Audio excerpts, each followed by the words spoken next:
right, we'll give folks one more minute, and then I'm going to toss things over to our two student moderators. Okay. Ellie, can you hear me now? Hi, yes, I can hear you. I remember meeting you in Washington Yes, I do too. and at the Y. And Martin, where are you again? I'm right here. I see you, but I mean physically, where are you? Oh, I'm in my house at Bangor. Okay. So we've got two Bangor people leading us today. Yes, where are you, Good. Mr. Senator King? I'm in Brunswick. I'm in Brunswick.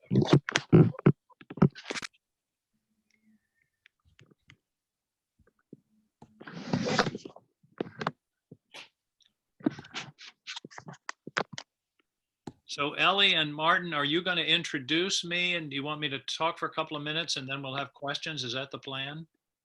Yes, I will introduce you shortly. We just, after a few minutes of letting people come in. No problem at all. Thank you.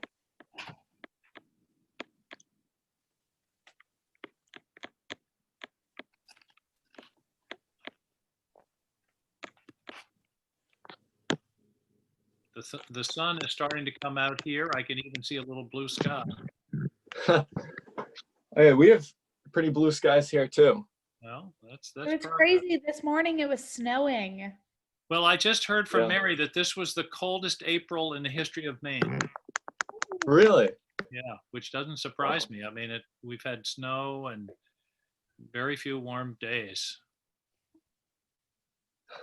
Yeah, I suppose. We just got quite a bit of snow last week too, which was, it's Maine for April, but Yeah, but still really, interesting. I think we're ready to be through with that. Ellie, give my regards to Diane when you next see her, will you? I will. I will tell her you said hi. Yeah, she's doing a great job up there. Great job. Yeah, It's definitely. a hard time. I assume, is the Y sort of closed down at this point? No meetings? So the the Bangor Y at least is doing childcare for essential employees, which I think is really great that Yep. they're doing that. So I do know a couple of my friends that are still working at the Y and doing their Y Works program. Good. Okay. Well, be safe. Yes, of course. So I'll go ahead and introduce myself. I am Martin Brozman. I'm from Bangor. I go to the Maine School of Science and Mathematics. I'm currently a junior and the youth governor of Maine. My name is Ellie MacMillan. I'm a senior at Bangor High School. I'm from Bangor, Maine, and I was this year's YMCA Youth Advocate from Maine. So in January of 2013, Angus King was sworn in as Maine's first independent United States Senator, filling the same seat once held by Maine leaders Edmund Muskie, George Mitchell, and Olympia Snow. He is a proven consensus builder who puts civility and respect ahead of political ideology. Senator King is a member of the Armed Services Committee, the Select Committee on Intelligence, and the Committee on Energy and Natural Resources, and the Committee on Rules and Administration. In his time in the Senate, Senator King has worked to strengthen America's national security, conducted critical oversight of the nation's intelligence community, supported common sense budget priorities that promote prosperity and reduce the national debt, fought the national opioid and heroin epidemic, coordinated efforts to revitalize Maine's forest economy, advocated for policies that contribute to cleaner, cheaper energy and mitigate climate change, railed against the corrosive effects of unchecked money in politics, fought to improve access to healthcare, worked to strengthen the government's support of veterans, and promoted increased access to critical community resources like rural broadband. Senator King's legislative successes include the bipartisan Student Loan Certainty Act of 2013, which is saving millions of students across the country more than $50 billion in interest payments.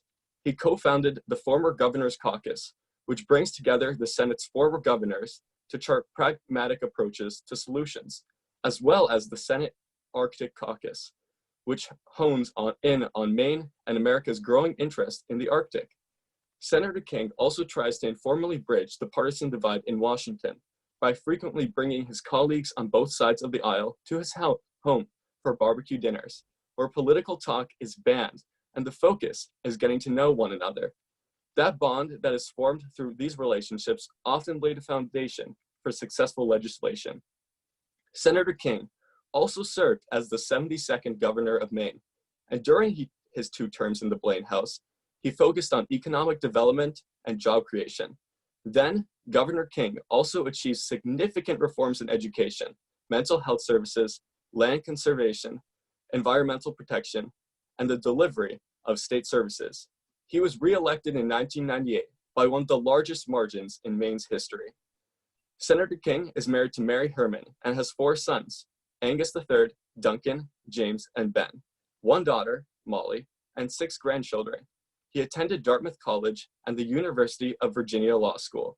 In his free time, he enjoys exploring the Maine outdoors, either on his Harley or with his family in their camper.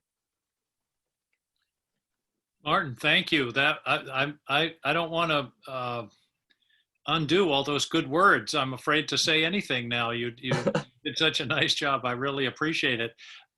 What I'd like to do, if this works for you all, is to take just a few minutes to talk about what's going on now, what's going on in Washington. I just this minute got off a conference call with about 45 of my colleagues, and then we can do questions, whatever's on your mind or on the mind of those who have joined us on this call. Obviously, this is an extraordinary time, and I particularly want to sort of say a heartfelt, I don't know what apology or what to call it, to those seniors on the call who have essentially lost the spring of their senior year. It's such a special time with athletics and prom and graduation, and all of that is up in the air right now. The only thing I can say for sure is that you'll always remember the spring of your senior year. It will be different than any other. And I guess one of my favorite pieces of advice is you have to play the hand that's dealt you. In other words, you have to make the best of the situation as it is. It doesn't do much good to sit around and be unhappy about something that you can't control. And a virus is not something that any of us can control. Let me talk a bit about where we are as a country and some of the friction and sort of political unrest that's going on. The question, of course, is when can we reopen?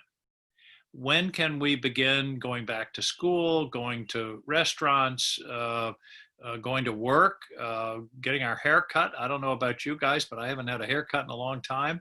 And everybody wants that to happen. Everybody, all the governors, people, politicians, senators, you name it, we all want to get back to work, to get the country going. The problem is how to do it safely. And we're dealing with a very infectious virus. It's the most infectious disease I've ever heard of. Some diseases, of course, that are really awful, like cancer, aren't infectious. So you can, be with your relative in the hospital or who's convalescing from a cancer operation and not worry about catching it. But in this case, it's very, very contagious. And the real danger is it can be spread by people who show no symptoms, who don't even know they have it, and yet they can also spread the disease. So there's only one real way to solve a virus problem like this, and that's with either a cure or a vaccine.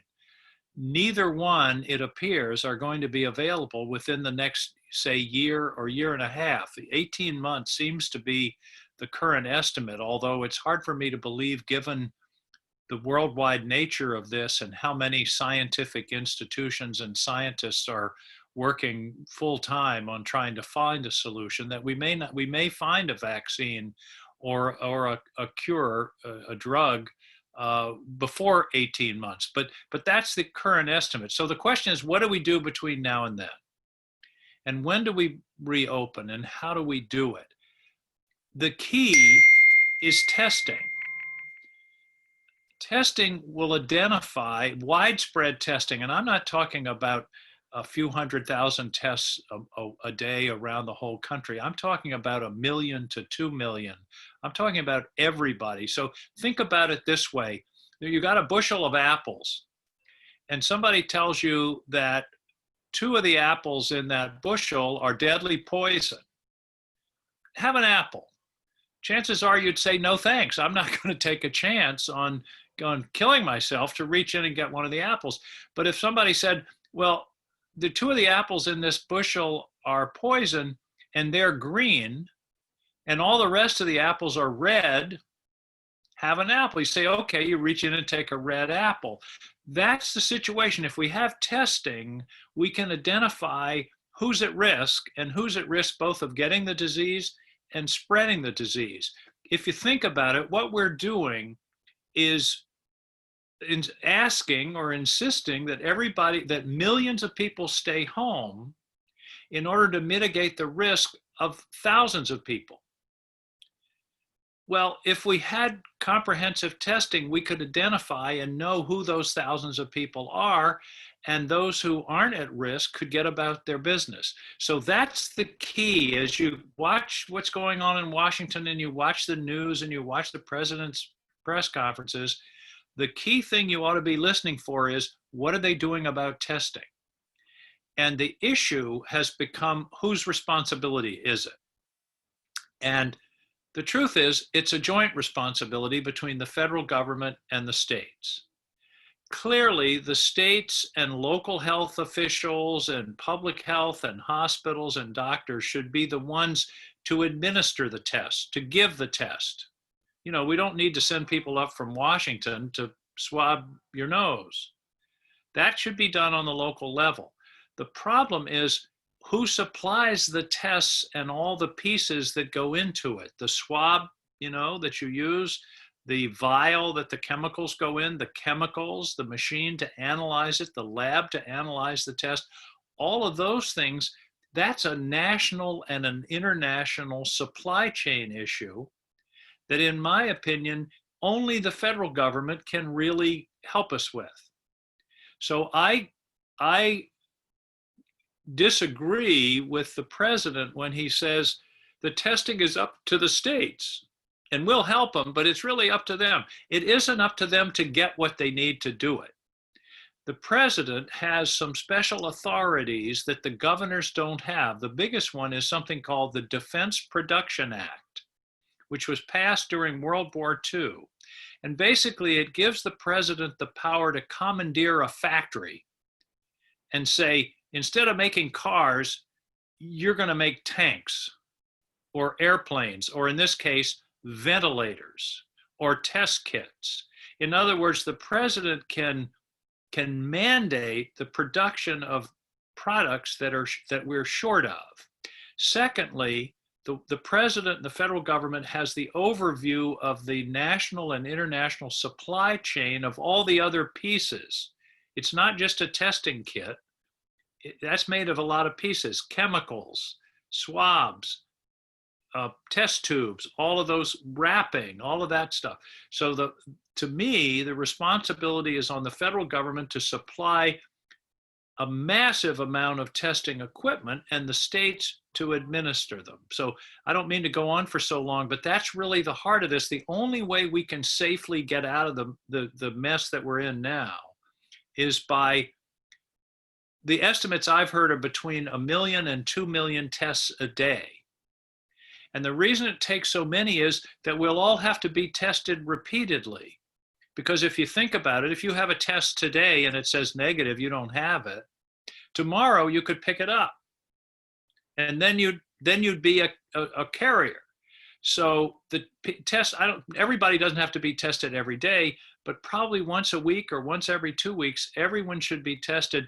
And then we can have a lot better knowledge of who's infected and who isn't, that will enable us to then safely reopen bowling alleys, stores, restaurants, and those kinds of things. So that's the big deal that I think that people need to be focusing on. And my advice is, when you listen to these press conferences, listen for numbers. Don't be satisfied if somebody says, well, we're doing a lot better on testing and next week we're going to do even better. You should ask the number. How many did we test yesterday?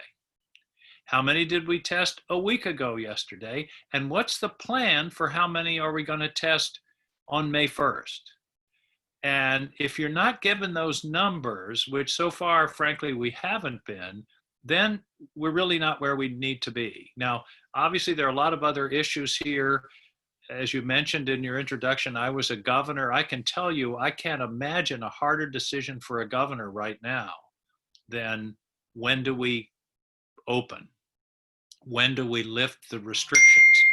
And the governors are going to have to weigh science and health versus damage to the economy.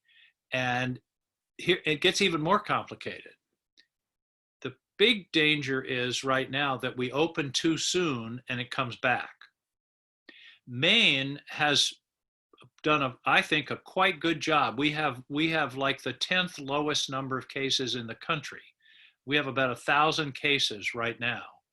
But we've had, for the last 3 weeks, a strict stay-at-home order from our governor that shut down a lot of businesses. So it seems to be working, and people are saying, well, we only have 1,000 cases, and there haven't been that many deaths, so let's go back to work.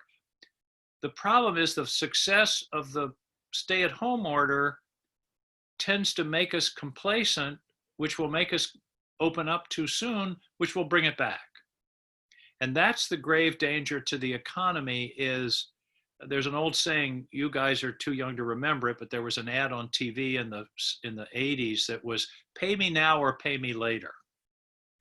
And that's really what we're talking about. Is it would, in my view, be better to pay a stricter price now rather than have it come back in August, September, October and be worse and be deeper and do more damage to the economy. Now, there's no clear line here. I'm just reflecting, if I were the governor, how I would make this decision. It's a very, very difficult decision. I'm hearing from businesses all over Maine that are struggling, that are losing things that they built up over many years.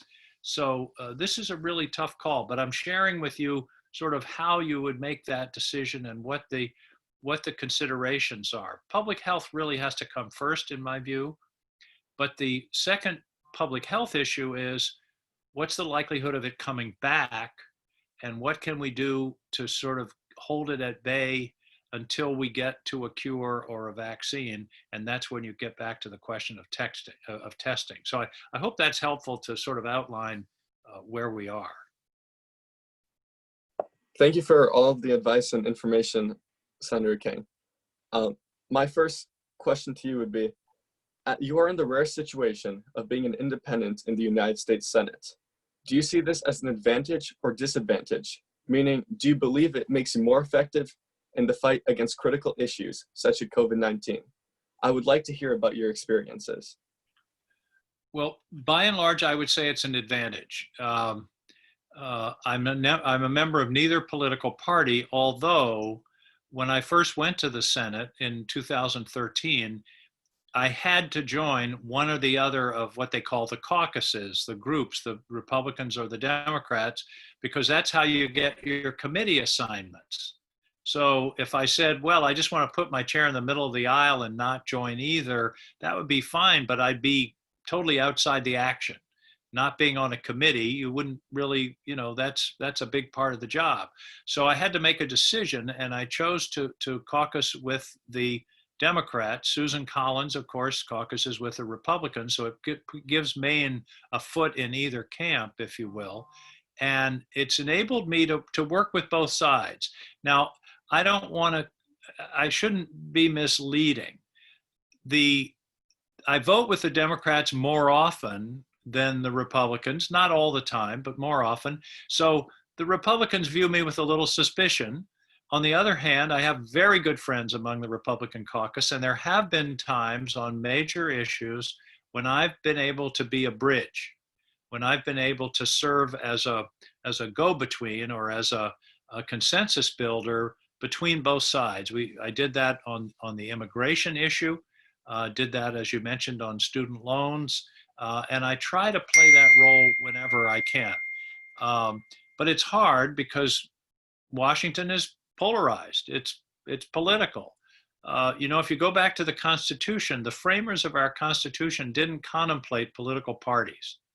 James Madison hated political parties. George Washington, in his farewell address, has a long section on how bad political parties are would be for the country. Well, we've got them, and so that's the way the Congress is organized. So I don't want to overstate my role as an independent, but I think it has been useful. And I try to maintain the confidence of both sides so that I can help to get things done in this very polarized atmosphere. Thank you, Senator King. Ellie has our next question. Hi. So I was wondering, what are some key points that you hope to include in the next relief package to support charitable nonprofits like the Y, both Maine and around the country? Well, first, I want to say that the big package that we passed 3 weeks ago called COVID-3, when it was first presented to us by Senator McConnell, I'm pretty sure had no money for nonprofits, period. There was about a week-long negotiation when we got the nonprofits in, and it was for smaller nonprofits, and larger ones were not included. I'm pushing to have them included the next go-round. So that's one provision, is to be sure nonprofits can get the kind of assistance that small businesses are getting that can help them maintain their payroll, pay their rent, and that kind of thing. The other thing is just the way the law works. When an employee of a nonprofit is laid off and draws unemployment, the nonprofit has to reimburse the state for the whole cost of the unemployment. And we're trying to fix that. That's sort of a penalty on a nonprofit, and that's one of the things that we're trying to fix. The other thing that I'm pushing for is a larger charitable deduction to encourage people to contribute to nonprofits, to be charitable. And as you know, most contributions are deducted from your taxes or from your income so that you pay lower taxes. And we're working, one of our provisions is to lower or to increase the amount of allowable deduction for contributions to nonprofits like the Y. So those are some of the things that we're working on to be sure they're qualified for small business loans, and particularly to try to save them some of the cost of reimbursement on unemployment insurance. Yeah, thank you. I also have another follow-up question. So many nonprofits that employ more than 500 full and part-time employees believe they are qualified for the Paycheck Protection Program because they had fewer than 500 full-time equivalent, or FTEs. Now, new guidance from the SBA is saying that FTEs don't qualify, and these nonprofits are worried about not having anywhere to go find forgivable loans. How do we address the gap in relief efforts? We fix it. I think that the interpretation is accurate in terms of the way the law was written. It was 500 employees. There were certain organizations that were multiple sites that were given an exemption from the 500 employee cap. Nonprofits wasn't one of them. And so there are several in Maine that I can think of that probably go above 500 and therefore don't qualify for the Paycheck Protection Program. And that's another piece that hopefully we can fix in COVID-4. Now, let me tell you what I think the biggest piece, that's the one that's of interest to the Y and the nonprofits, but the biggest unaddressed part of this is state and local governments. And the revenues to state and local governments are just being crushed right now. Probably the simplest one you can think of is gas tax. As you know, people aren't driving very much. That means the gas tax is down something like 30 or 40%, but that's the money that we use to fix the highway. We have a pay-as-you-go system. You pay the gas tax, the money is used to fix roads and fill in potholes and fix bridges. It's way off. The same thing with the sales tax and the income tax. So, and states and localities can't just borrow the way the federal government can. They have to have balanced budgets. And so if revenues drop, and which they are all over the country, then states really only have two choices. One is a tax increase, which doesn't make sense in the middle of a pandemic-induced recession, or drastic personnel cuts. And in Maine, and I suspect in other states, what a lot of people don't realize is a lot of the money that is taken in by the state turns right around and goes back to the towns. About 30% of the Maine budget goes back to towns and cities across the state, mostly in the form of education aid and some in the form of what's called revenue sharing. So when that has to be cut, then the town is in a fix.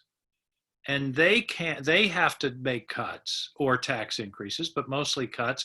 So the end of this snowball is laying off first responders or police, fire, EMTs, teachers.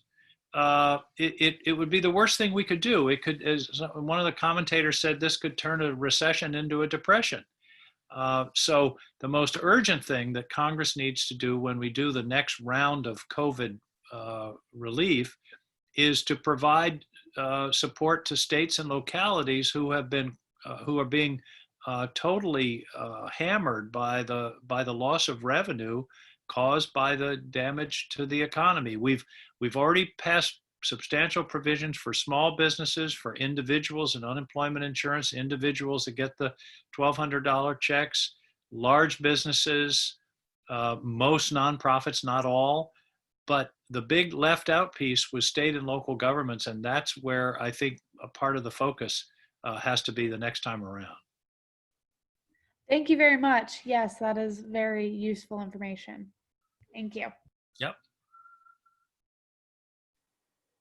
Our next question comes from Grayson Orn of Maine.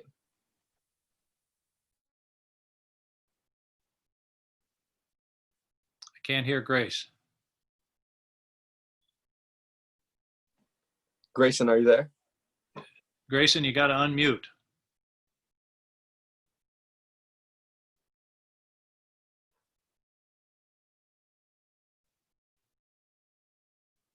Go ahead and ask it, Martin. I think he's having an audio issue. I've got Derek, it says, or somebody. I will ask Grayson's question then. Okay. How are you working with Senator Collins and the other members of Maine's congressional delegation to provide relief to Maine's communities, small businesses, and families? Well, I think the first thing to know is that although in the Maine delegation we have one Republican, one independent, and two Democrats, when it comes to Maine, we work together just, hand in glove. I mean, that's what we do. And we always consult with one another. We work together, we sign letters together, and we've all been working on these packages that have gone through Congress. I think it's worth, remember I talked a few minutes ago about how polarized everything is. It's worth looking back, and this big COVID bill, the big one that we passed 3 weeks ago, passed the Senate unanimously, 96-0. There were 4 senators absent because of the COVID, as a matter of fact, but 96-0. And anytime you get a bill that Ted Cruz and Bernie Sanders both vote for, that's a big achievement. And in fact, last week we had an update which increased funding for testing, for hospitals, and for small businesses. That also passed the Senate unanimously. So I think it's important for people to realize that occasionally we can put aside our partisan armor, if you will, and work in the public interest together. And the Maine delegation always does that. Our next question is from Chloe Satterfield from Georgia. Hi, thank you for being with us today, Senator. So in recent weeks, you've called on the president to present governors with a clear strategy for testing and reopening their states. And you've explained that the governors know their states better, but are lacking the power to, quote, mobilize the infrastructure. What specifically does mobilizing the infrastructure look like? And what kind of actions do you think need to be taken to help the governors reopen? Also, do you think that the phases the White House has established will prove to be adequate, or are we still lacking that clear plan? We don't have a clear plan. They released a plan last night, but it was more, I'd call it aspirational than detailed. And it seems to me the first thing you should do is establish a goal. The old saying is, if you don't have a destination, you never get there. And I think the White House, the president and the administration should say, here's how many tests we need. So here's what we're aiming for. How many do we need per day? 500,000, 700,000, a million, 1.5 million, whatever it is, and justify that number. Where does that number come from? What is it based upon? What are the models? What's the scientific basis? So number one, my recommendation is establish a goal. The second step then is identify what it takes to meet that goal. And that's where the administration, as I mentioned earlier, has the advantage over the states, because they can look out over the whole country and in fact the whole world and say, okay, the problem is chemicals. So we're going to use the Defense Production Act, or we're going to call companies together voluntarily and say, here's how many 1,000 pounds of chemicals we need by next Tuesday. Or identify that the problem is the little vials that you put the test in. Whatever it is, it's breaking down. It's a logistical problem and a manufacturing problem. And my frustration is that the White House hasn't. They keep talking about, we're going to do more testing, and we did more testing this week than we did last week. But I anyway, and I pay pretty close attention to this, haven't yet determined what the plan is. And to the extent that it's being laid off on the governors, I don't think that's fair. And it's not going to work, because a governor can't tell a factory, you shall produce 1 million pounds of chemicals next week. The president can. And governors basically have to just shop. They have to go out and do the best they can in the market. And so I believe that it's appropriate to say the governor should have the decision about when to reopen their state, and also when and how to administer testing. But the big responsibility for supplying the testing materials and the testing infrastructure lies with the federal government. And so far, at least as far as I've seen, they really haven't defined it in the way I would if somebody said, okay, Angus, you're in charge of this. Thank you. Yes, ma'am. Thank you, Senator King. Our next question comes from Vivian Garner of Texas. Thanks for talking to us today, Senator King. So my question for you was— Vivian, can you get a little closer? I'm having trouble hearing you. There you go. Sorry, can you hear me better now? Yes, ma'am. Okay, cool. So over the last month and a half, many youth and government students and other young people have been digitally advocating with our members of Congress for nonprofit relief. Given how many constituents and interest groups are trying to reach out to Congress right now, is youth involvement in advocating for nonprofit relief making a difference? And if not, what more can we do? Well, I think it does make a difference. I can tell you, I can't speak for your senators, but I know, how many people are calling, how many people are writing, what they're writing about. So I think it does make a difference. And what more can you do? Keep it up. Ask for meetings. Be specific. And if for example there is a proposal floating around that will deal with this nonprofit issue, let them know that you're for S478 or whatever the designation is, so you can be as specific as possible. But it does make a difference, and I just think your generation has a lot to offer, and you need to be heard. You need to be, and if you're 18, you need to vote. Young people tend not to vote. 70-year-olds vote like 70%, and 18 to 24-year-olds vote like 30%. Well, who do you think the politicians are going to listen to? So that's a challenge. The youth of America could make a lot of changes but in order to do so, they've got to get organized and go vote. And if you're not old enough to vote, you can still get active. You can still be active in politics. You can work on a campaign. You can write letters to the editor. There are lots of things you can do. The key is engagement, and you have a huge stake in what we're doing. The money we're spending now to get ourselves out of this virus problem is your money. We're borrowing that money from you, from the next generation. So you have a real stake in how this is all being worked out. Thank you very much. Our next question is coming from Jordan Spector of New Jersey. Hi, Senator King. Thank you very much for taking your time out of your day to talk to us today.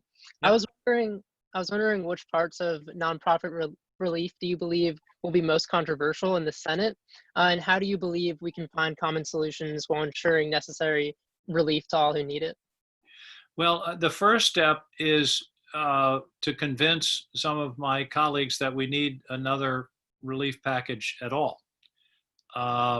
So far, the relief packages have been driven by desire, quite rightly, which I supported, to support businesses.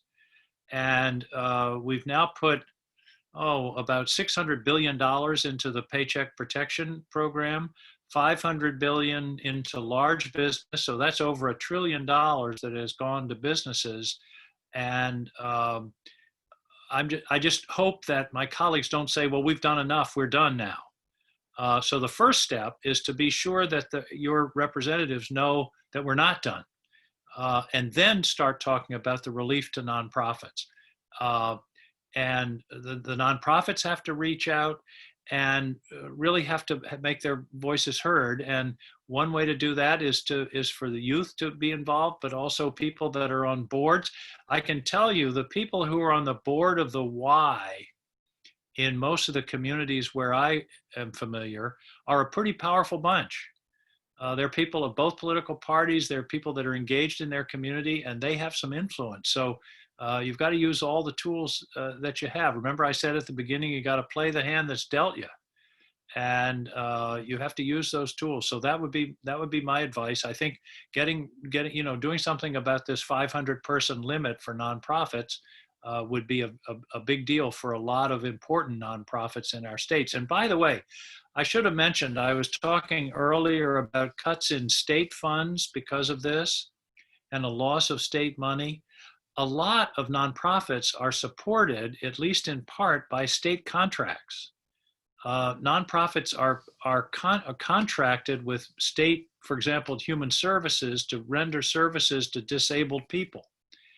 So if we see cuts, if the states can't make up the losses that they're now suffering, the cuts could fall back on the nonprofits.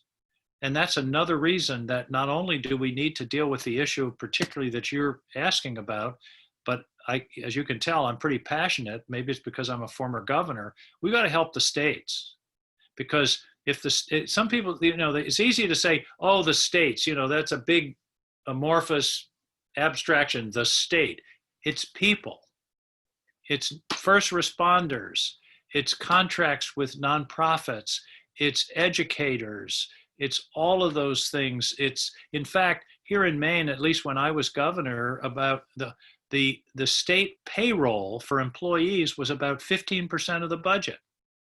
That surprises most people. They think, it's all you're talking about is paying all these state employees. Most of the budget goes out to serve people across the state.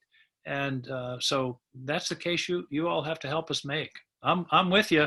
You don't need to lobby me, but you need to keep working with all of your representatives.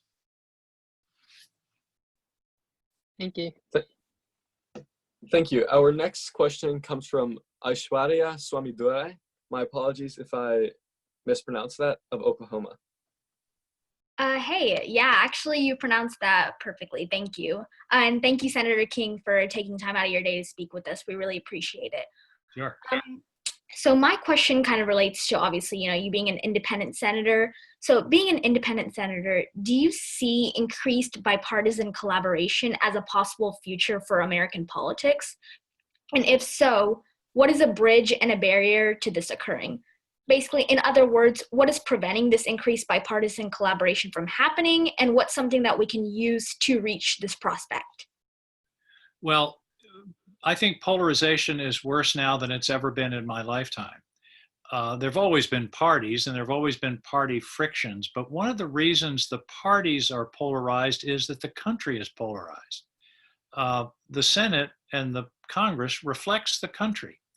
And one of the reasons the country is polarized, and you have to excuse me for, I'm a frustrated history professor.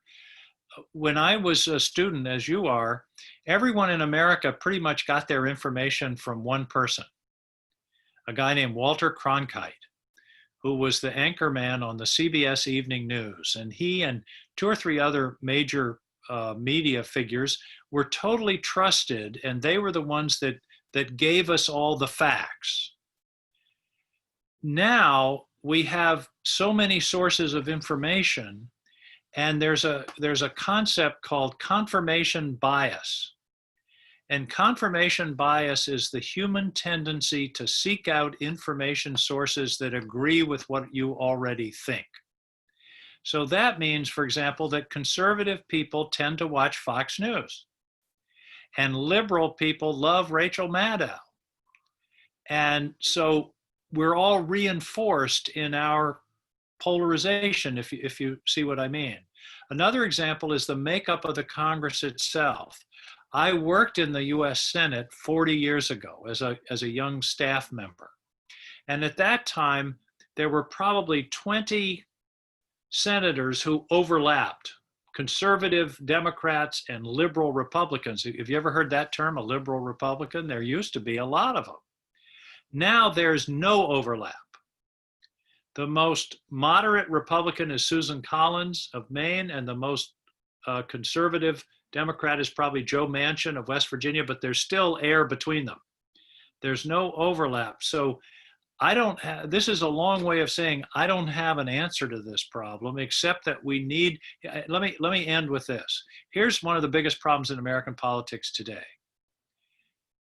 You can lose your seat by being reasonable. And what I mean by that is if you're in a red state or a blue congressional district, your most important election is not the general election in November, it's the primary to get the nomination of your party. And if you're in a red state that's going to be that the Republican is always going to win in November, the key race is the primary. And at that point, whether it's Republican or Democrat, the activists who vote in the primary want purity.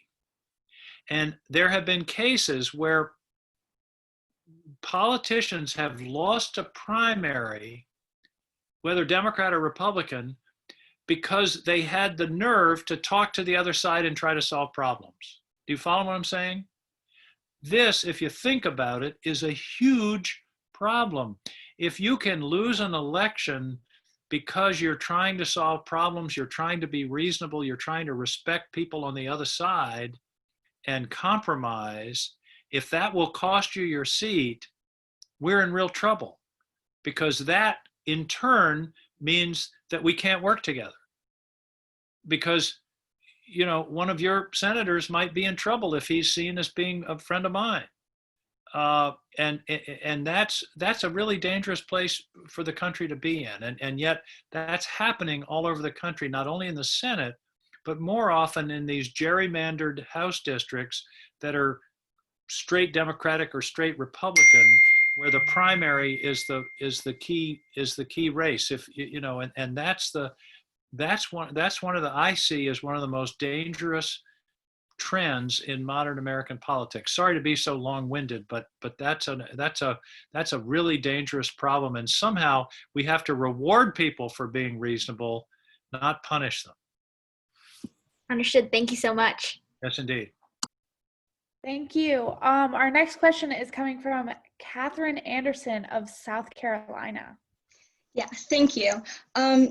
So you briefly mentioned this earlier and kind of touched on this topic, but how has your perspective on this crisis and other issues changed as you've moved from positions of being the second senator, oh my gosh, governor of Maine, I apologize, to serving as a senator? And how does that executive experience impact how you've worked to shape the federal strategy being offered by governors and local/state officials?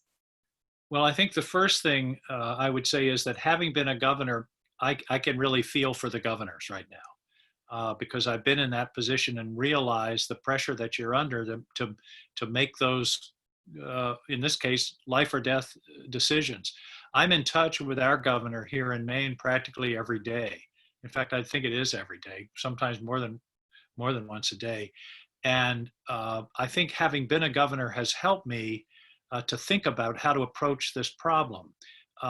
And that's one of the things that frustrates me about the response of the administration in Washington is that, to me, it's a straight up management problem. We need more tests, okay? Let's define how many tests do we need and how do we get them? That's, that's not ideology. That's not Republican or Democrat.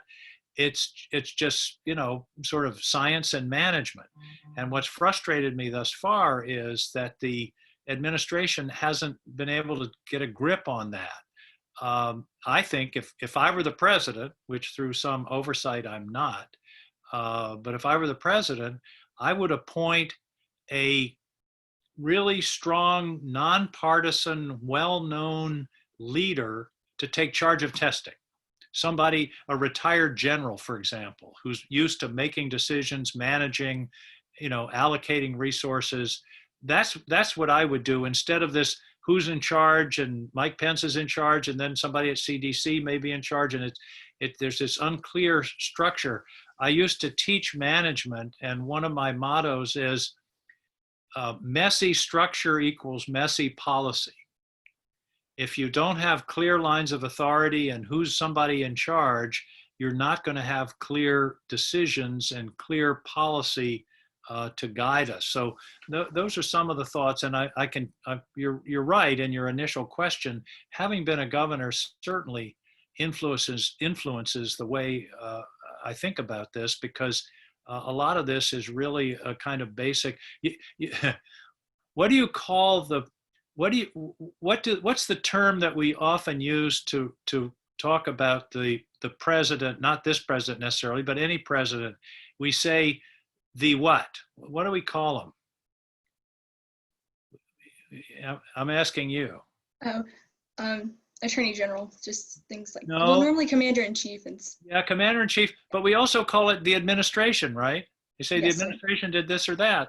Look up the word administration. It means manage.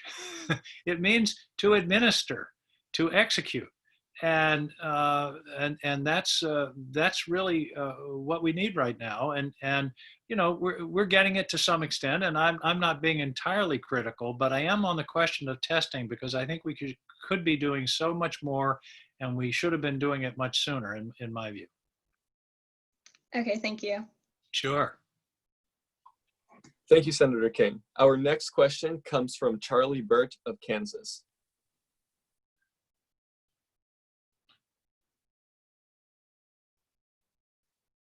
Charlie, you there?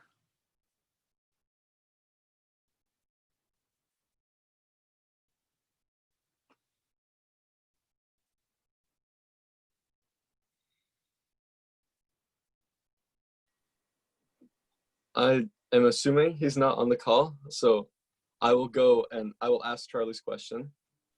Senator King, as a member of Congress, you have prioritized the need for an American presence in the Arctic through the Senate Arctic Caucus. How do you believe the Arctic will shift the geopolitical landscape in the upcoming decades?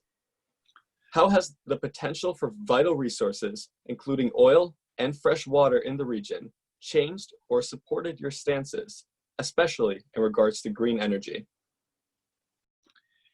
Well, there's a lot tucked into that question. Let's start with the Arctic. You all are living through a historic moment. Basically, it's as if human beings suddenly were discovering the Mediterranean Sea. There is a huge body of water, the Arctic Ocean, that has basically been inaccessible to humans except for,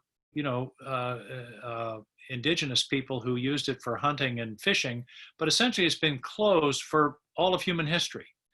All of a sudden it's opening up. 2/3 of the Arctic ice has disappeared in the last 30 years. And it's continuing. So what it will do, for example, is open up a much shorter trade route between Asia and Europe and America, the East Coast of America, than has been the case before. I can't remember the exact number, but it's like 15 days shorter to go from China to Rotterdam over the top than it is to come around through the either the Suez or the Panama Canal. So it's a big deal. It's a big change. And the question is, you know, when the Mediterranean Sea was being developed, there was 1,000 years of wars. Can we open up this new waterway in a peaceful and constructive way, particularly when two major geopolitical powers are facing each other from opposite sides of the Arctic Ocean, Russia and the United States, and of course, Canada. So the challenge is to develop the resources safely and also peacefully, and not have it lead to conflict. So far, that's been the case. There's good cooperation in the Arctic between the various Arctic countries, but here's something fun. The Chinese have taken to calling themselves a near Arctic nation. Well, they're not a near Arctic nation. That's like saying Maine is a near Caribbean state. I mean, you know, it's a couple of thousand miles away. But anyway, that's an indication of the level of interest in this region. Why am I interested in it? Because if you look at the map, the first place a ship would come to a port in the United States coming over through the Arctic would be Maine. And Maine has always been a maritime state. And so I want to be sure that we're involved in the development of this important region and have an opportunity to participate in the new trade possibilities that are involved there. The second part of the question involved energy.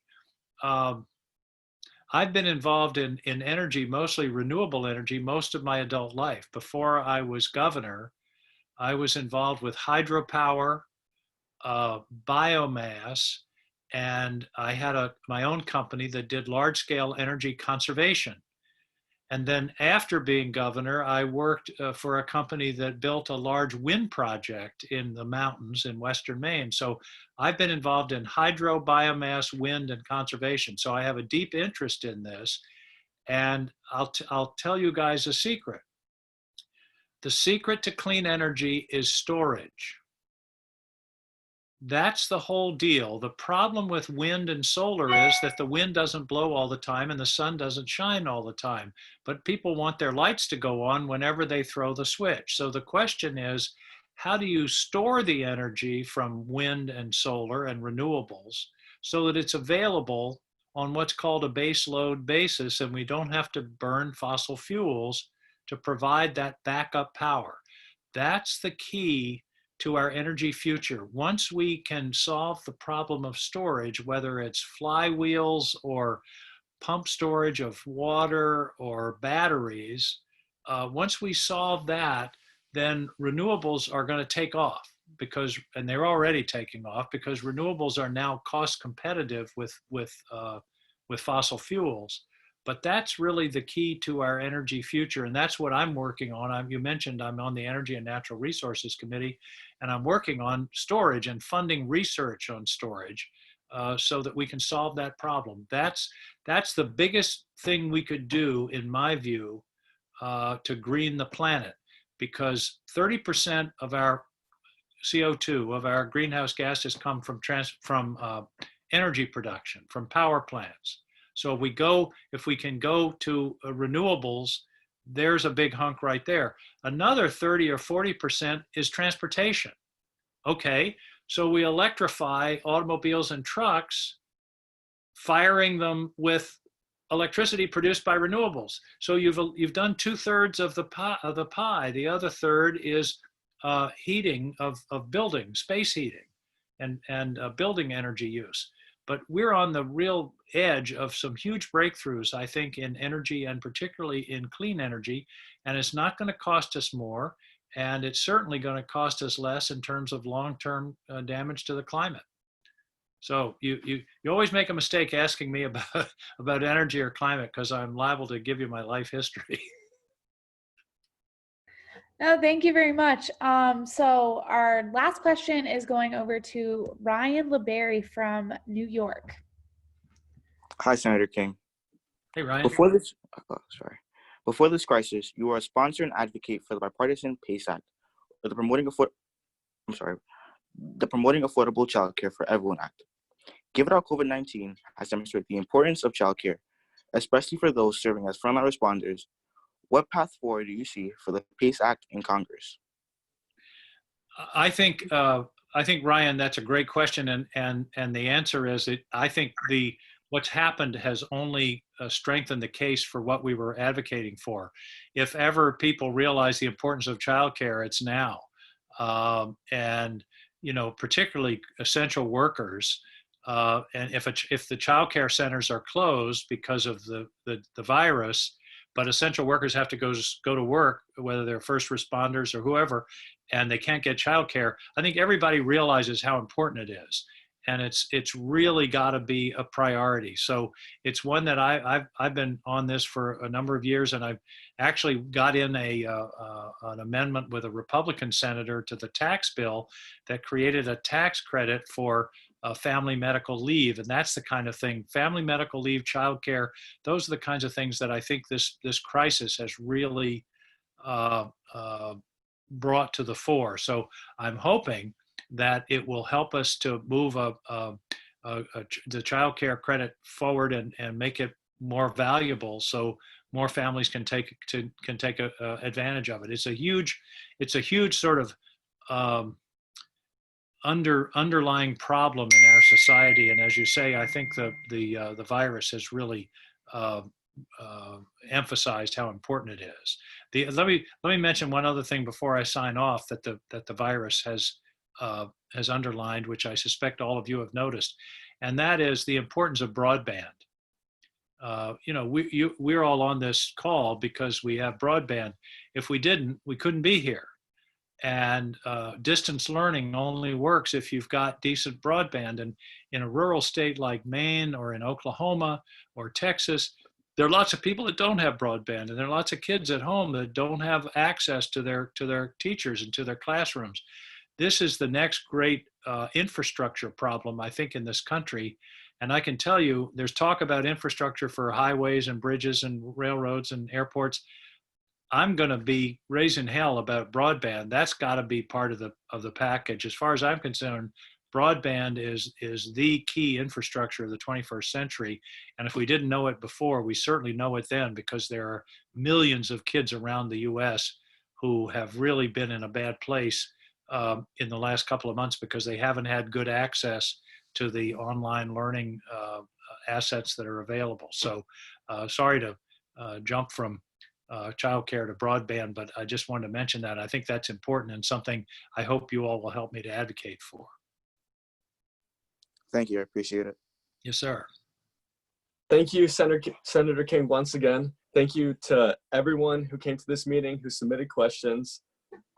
And I want to encourage everyone to reach out to their senators, their representatives, and you know what? Maybe we'll get a couple more senators in the future.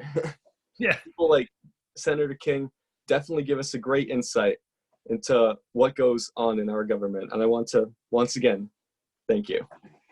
Thank you all. It's been great to be with you. See you later. Thank you. Have a good day.